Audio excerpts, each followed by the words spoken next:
24वां अध्याय। जब यीशु मंदिर से निकलकर जा रहा था, उनको उजाड़ छोड़कर वह निकल पड़ा, क्योंकि परित्याग किया गया था।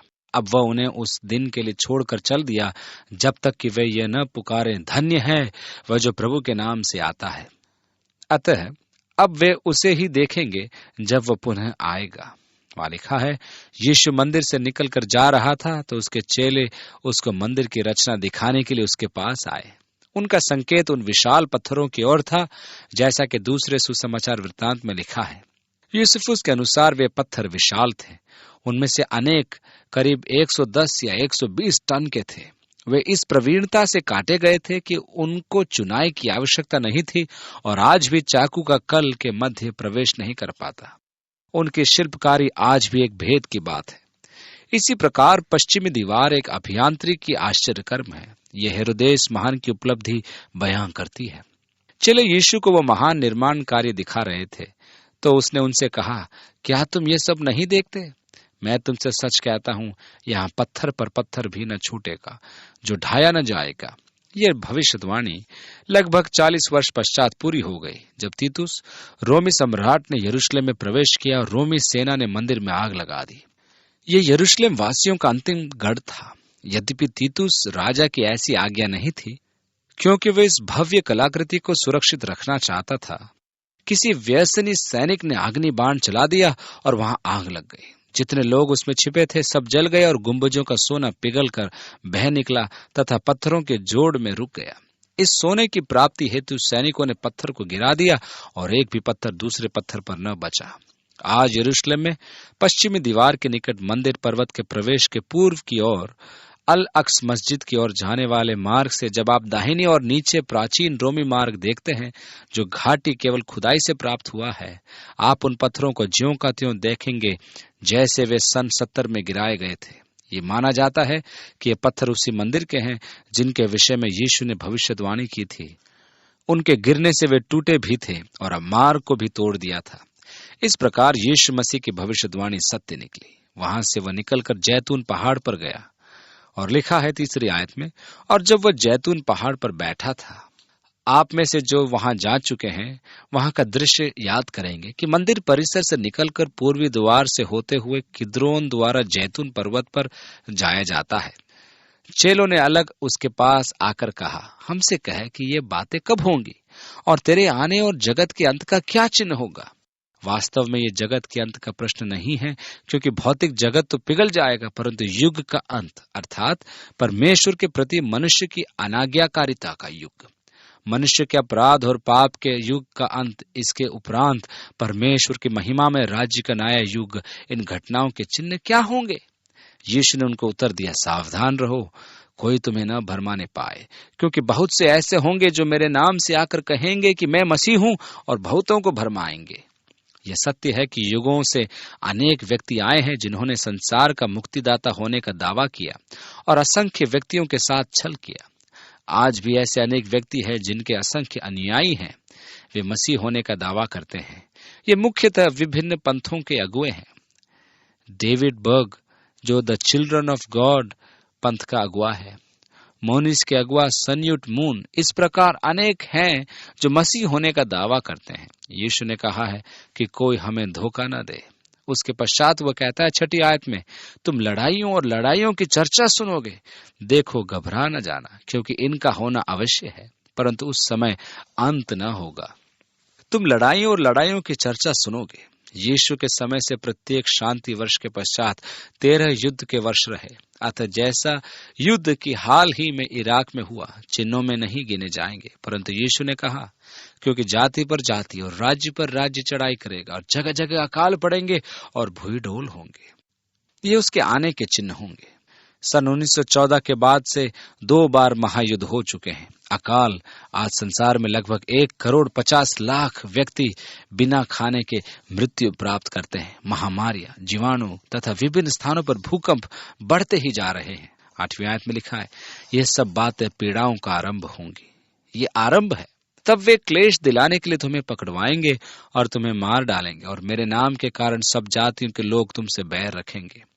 और हम देख चुके हैं कि यूहन्ना की अपेक्षा शिष्य मारे ही गए।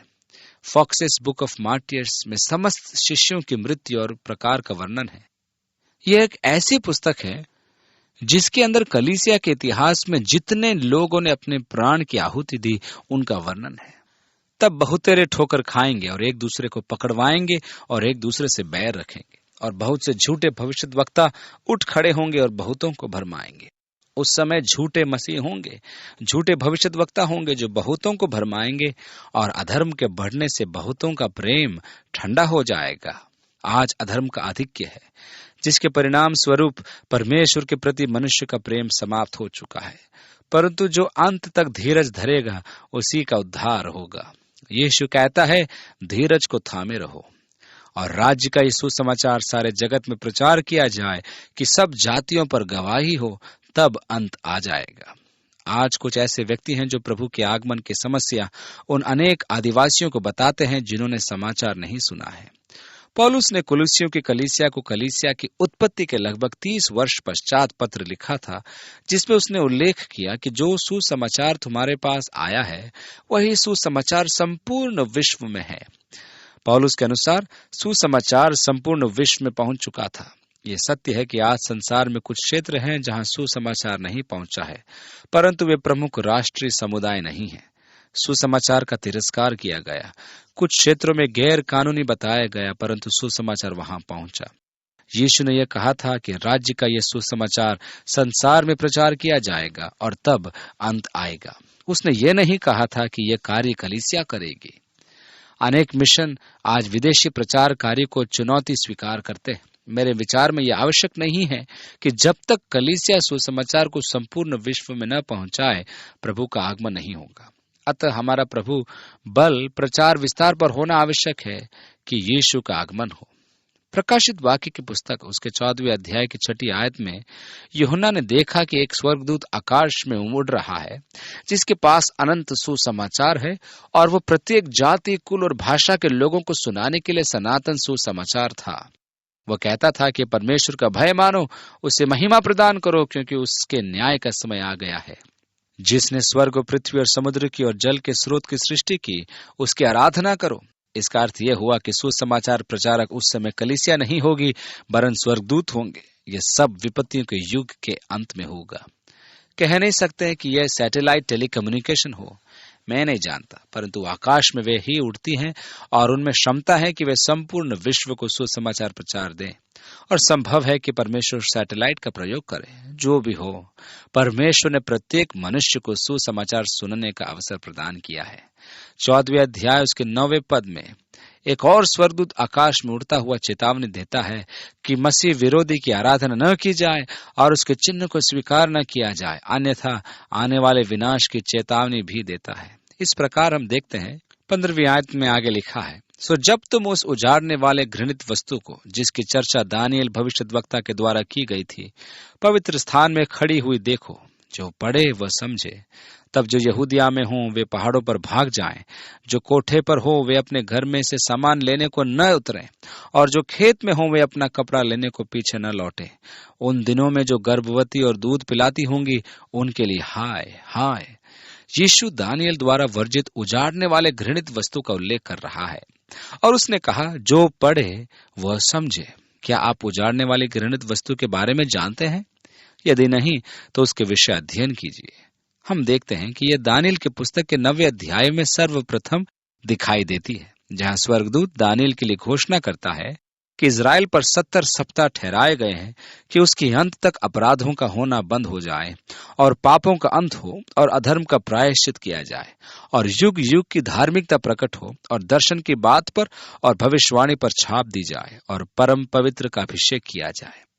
अब जब से यरूशलेम के पुनरुद्धार की आज्ञा निकाली जाती है और मसीह राजकुमार के आगमन तक 7 साल एवं 62 साल होंगे और दीवारें पुनः निर्माण की जाएंगी। अतः इस्राएल और यरूशलेम के विषय दानियेल की दी गई भविष्यवाणी यह है कि इस्राएल के लिए 70 साल निर्धारित किए गए हैं और 59 साल यरूशलेम के पुनः निर्माण आज्ञा निकालने के समय, जो 445 ईस्वी पूर्व में अहासुरुस द्वारा दी गई थी, और तब से कुल मिलाकर 483 वर्ष और आज्ञा निकलने के ठीक 483 वर्ष पश्चात मसीह का जन्म हुआ। परंतु उस समय स्वर्गदूत ने दानियल से कहा, और उन 62 सप्ताहों के बीतने पर अभिषिक्त पुरुष काटा जाएगा और उसके हाथ कुछ न लगेगा, और आने वाले प्रधान की प्रजा नगर और पवित्र स्थान को नाश तो करेगी, परंतु उस प्रधान का अंत ऐसा होगा जैसा बाढ़ से होता है।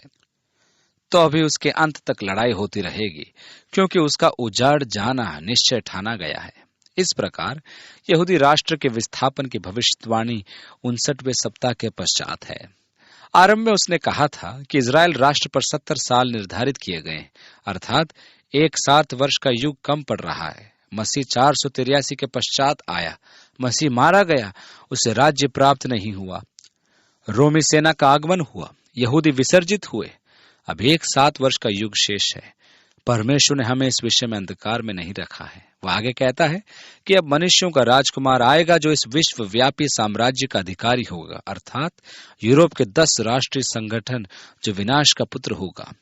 पाप का पुरुष, पशु तथा अनेक भिन्न भिन्न नाम जो धर्मशास्त्र में है, जिसे सामान्यतः मसीह विरोधी कहते हैं, वह इजराइल राष्ट्र के साथ संविदा स्थापित करेगा और इस संविदा के कारण वह मसीह माना जाएगा। और इस संविदा मंदिर के पुनर्निर्माण को अग्रसर करेगी, क्योंकि उनका कहना है कि मसीह मंदिर का पुनर्निर्माण कराएगा और आराधना का आरंभ कराएगा, और यही उसकी पहचान होगी। अब वह यह तो 7 वर्ष के युग के पश्चात या 3 वर्ष और 6 माह के पश्चात संविदा का उल्लंघन करेगा, क्योंकि वह उजाड़ने वाली घृणित वस्तु को स्थापित करेगा। यह कार्य उस समय किया जाएगा जब वह 3 वर्ष और 6 माह पश्चात लौट कर आएगा और पवित्र मंदिर में प्रवेश करेगा और स्वयं को परमेश्वर घोषित करेगा, जैसा कि पौलुस भी थिस्सलुनीयों की कलीसिया को लिखे दूसरे पत्र के 2 अध्याय में कहता है। जब यीशु मसीह ने यह कहा कि उस समय जंगल में भाग जाना, परंतु प्रार्थना करो कि वह ठंड का समय न हो और न सब्त का दिन हो, तो यीशु ने इब्रानी भाषा का प्रयोग किया, अर्थात वह यहूदियों के लिए कह रहा था। प्रकाशित वाक्य के अध्याय 12 के 14वें पद में यूहन्ना कहता है कि यह मसीह विरोधी या पशु या पाप का पुरुष इजराइल के विरुद्ध युद्ध करेगा, और परमेश्वर उन्हें स्वर्गदूतों के पंख देगा कि वे जंगल में भाग जाएं, जहां 3 वर्ष और 6 माह परमेश्वर उनका पोषण करेगा। जब अजगर देखेगा कि वे बच निकले, तो वह अपनी सेना उनके पीछे भेजेगा और पृथ्वी उस सेना को निगल जाएगी। यशायाह के 16वें अध्याय में परमेश्वर ने जॉर्डन वास्तव में पेत्र से कहा, द्वार खोल कर मेरे लोगों को आने दो और उन्हें सुरक्षित पेत्र पहुंचाओ कि वे प्रकोप पुराने नियम में विपत्ति का पर्याय शब्द है के समय वहां रहे, जब तक कि वह टल न जाता। यही कारण है यीशु ने कहा कि जब तुम उजाड़ने वाले घृणित वस्तु को अंतिम 7 वर्षों के 3 वर्ष और 6 माह बाद पवित्र स्थान में खड़े देखो, तो वहां से भाग निकलो, क्योंकि यह एक चिन्ह है। घर जाकर कुछ लेने की चिंता भी नहीं करना, परंतु भाग निकलो और पेत्र चले जाओ जहां तुम्हारी सुधि ली जाएगी। यही वो उजाड़ने वाली घृणित वस्तु है। यह मसीह विरोधी है जो मंदिर में खड़ा होगा और कहेगा वह परमेश्वर है और उसकी उपासना की जाए। यह मनुष्य का अंतिम विद्रोह होगा और विपत्तियों का आरंभ। यह वह समय होगा जब परमेश्वर के क्रोध का कप ऊपर से बहने लगेगा और परमेश्वर का न्याय उन पर आएगा जो मसीह को अस्वीकार करते हैं। यही वह महान विपत्ति का युग होगा जिसका बाइबल वर्णन करती है, और इसका काल होगा 1290 दिन। ये प्रकाशित वाक्य के 6 अध्याय की 18वीं आयत में विस्तार से लिखा गया है। यदि आप जानना चाहते हैं कि उन 3 वर्षों और 6 माहों में क्या होगा, तो परमेश्वर ने उसे सविस्तार समझा रखा है। मैं तो यही कह सकता हूं कि आप यहाँ रहना नहीं चाहेंगे, और परमेश्वर का धन्यवाद करता हूं कि आपको यहाँ रहना भी नहीं होगा, क्योंकि परमेश्वर ने हमें उसके प्रकोप के लिए नहीं चुना, यह उसकी प्रतिज्ञा है। अब यीशु कहता है, और प्रार्थना किया करो कि तुम्हें जाड़े या सब्त के दिन भागना न पड़े, क्योंकि उस समय ऐसे भारी क्लेश होगा जैसा जगत के आरंभ से न अब तक हुआ और न कभी होगा। और यदि वे दिन घटाए न जाते तो कोई प्राणी न बचता, परंतु चुने हुओं के लिए वे दिन घटाए जाएंगे। चुने हुए अर्थात परमेश्वर की प्रजा यहूदी। विपत्तियों की महामारी होगी, युद्ध छिड़ जाएंगे। हरमगिदोन का युद्ध ऐसा घमासान होगा कि यदि परमेश्वर दिन न घटाए तो कोई प्राणी नहीं बचेगा। इसलिए यहूदियों के लिए परमेश्वर दिन घटाएगा। उस समय यदि कोई तुमसे कहे कि देखो मसीह यहाँ है या वहां है, तो प्रतीति न करना, क्योंकि झूठे मसीह और झूठे भविष्यद्वक्ता उठ खड़े होंगे और बड़े चिन्ह और अद्भुत काम दिखाएंगे कि यदि हो सके तो चुने हुओं को भी भरमा दे। हो सके तो चुने हुओं को भी भरमा दे। देखो, मैंने पहले से तुमसे ये सब कुछ कह दिया है, इसलिए यदि वे तुमसे कहें देखो वो जंगल में है, तो बाहर न निकल जाना, देखो वो कोठरियों में है, तो प्रतीति न करना। यहोवा विटनेस का कहना है कि मसीह 1917 में एक गुप्त कक्ष में आया था, जहां से वह संसार पर राज्य करता है। हम सहस्राब्दी में प्रवेश कर गए हैं। कैसी महिमा की बात है।